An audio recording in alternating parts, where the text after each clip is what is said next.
ihe ndị ofe mmanụ mere ụmụ Igbo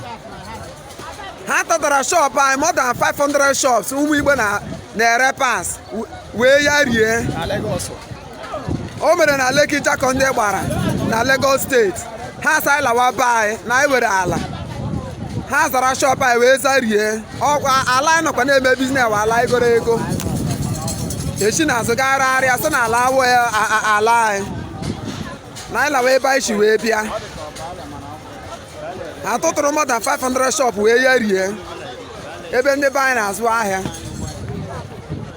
lee ha mere shops ndị mmadụ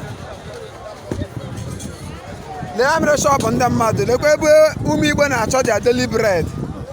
azara ihe niile wee ya kashia everywhere shops a wụkwa shops anyị ka kwụchakwara ụgwọ last week anyị ka kwụchara 400,000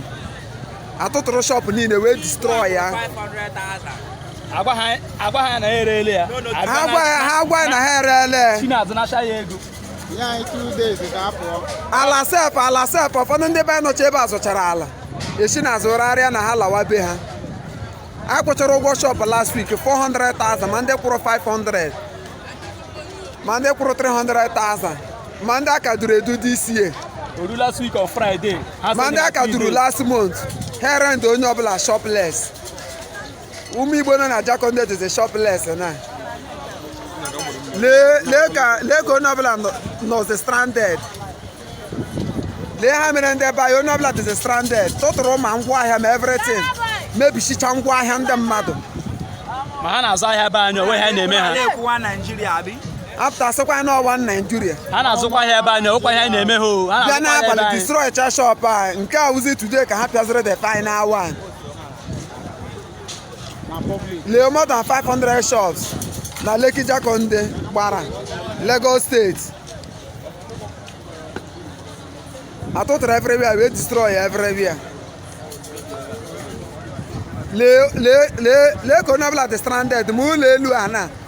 ụlọ elu ị na-ahụ na onye ebe anyị ụlọ elu a ụlọ elu ị na-ahụ na wọtụrụ more than 20 million onye ji wee rụọ ya a sị na ha na-abịa echi ibi ikutu ya lee ka onye ọbụla dị stranded lechaa ma ọmarịcha ụlọ elu a ụlọ yelu anọghị awụ ụka sometimes a na-agada eme fellowship a na-abịa echi abịa kuricha dị mene nwa ma ụlọ elu ya na-ahụ lee